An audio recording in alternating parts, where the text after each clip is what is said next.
Welcome to the hottest movie review on the internet today, the A-List Review. I'm your host, the Game Changer, Wes Troop, and it's time to go back to the theater. And it's time yet again for DC to reboot their film division, this time called the DCU, and James Gunn is at the head. Fingers crossed this goes well. My review of the 2025 superhero film, Superman, coming up now.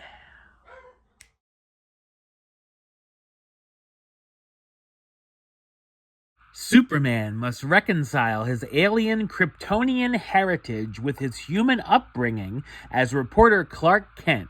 As the embodiment of truth, justice, and the human way, he soon finds himself in a world that views these as old-fashioned. So what did I think of Superman? I thought it's a thrilling, funny, and hopeful superhero film. It's written and directed by James Gunn, who's also known for directing films such as Slither, Super, the Guardians of the Galaxy trilogy, and The Suicide Squad. This is the first film in the DCU in this new rebooted universe. The film goes back to more of the visual style of the Richard Donner Superman films, rather than the dark Zack Snyder movies. The action sequences are spectacular, between the heroes facing off against a kaiju attacking the city, Superman having fights in a pocket universe, and a showdown in a baseball stadium, go Guardians, as well as having to stop Lex Luthor's evil plan. I like that it starts out with Superman already being in our world, and while giving us some insight on his backstory, doesn't have to rehash his entire beginning of being sent to Earth as a baby from Krypton. It assumes we know who Superman and Lois Lane are already, which most viewers certainly will. Speaking of Lois, she and Clark are in a relationship, and she knows his secrets, including his dual identity, and the two are trying to make their relationship work.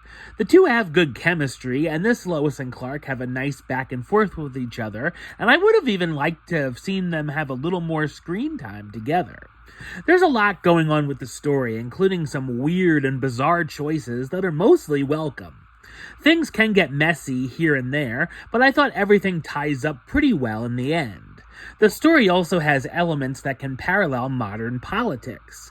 Superman ends up getting involved in a could-be war between Boravia and Jarhanpur, and part of Luthor's plan to destroy the Man of Steel is to give weaponry to Boravia. I also like how Lex fights his arch-nemesis with his brain this time around. There's also a handful of nice moments with the Kent family. The comedy works well and had me laughing out loud at most of the material. Gunn once again does a nice job balancing the tones with the humorous and more serious aspects. I was a little worried with the group of the Justice Gang that they were going to wear thin after a while, but thankfully they're rather likable. One character I definitely loved was Krypto, and all his scenes are fantastic. I also thought the film has a nice, brisk pace, clocking in at just over 2 hours. David Corenswet does a great job as Clark Kent/Superman, the survivor from the destroyed planet of Krypton who lives on Earth as a superhero, hiding his identity by working as a journalist for the Daily Planet newspaper. Also in the cast, Rachel Brosnahan as Lois Lane, Clark's girlfriend and fellow reporter at the Daily Planet, Nicholas Hoult as Lex Luthor, the CEO of Luthor Corp, and Superman's arch-nemesis who hates him for having the power to do anything, but doesn't align with his beliefs, Edie Gathegi as Michael Holt/Mr. Terrific, the superhero and inventor who uses a variety of high-tech gadgets to fight crime, Nathan Fillion as Guy Gardner/Green Lantern, the abrasive galactic peacekeeper, and Isabella Merced as Kendra Saunders/Hawkgirl, the hero with wings and an assortment of melee weapons. Superman is a genuinely enjoyable superhero film, and I'm optimistic about the future of the DCU. At least for now. Number-wise, I'm going to give it an 8 out of 10, which gives it the A-list rating of Do It, and a high do it at that.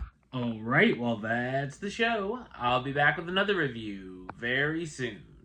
But until then, don't forget to like, comment, and subscribe right here on YouTube. YouTube.com/Westside of 515. Like the show on Facebook, Facebook.com/WestTroopAlist. And of course, you can follow me on the Instagram and Letterboxd at WestAlist. Until next time, Troop out.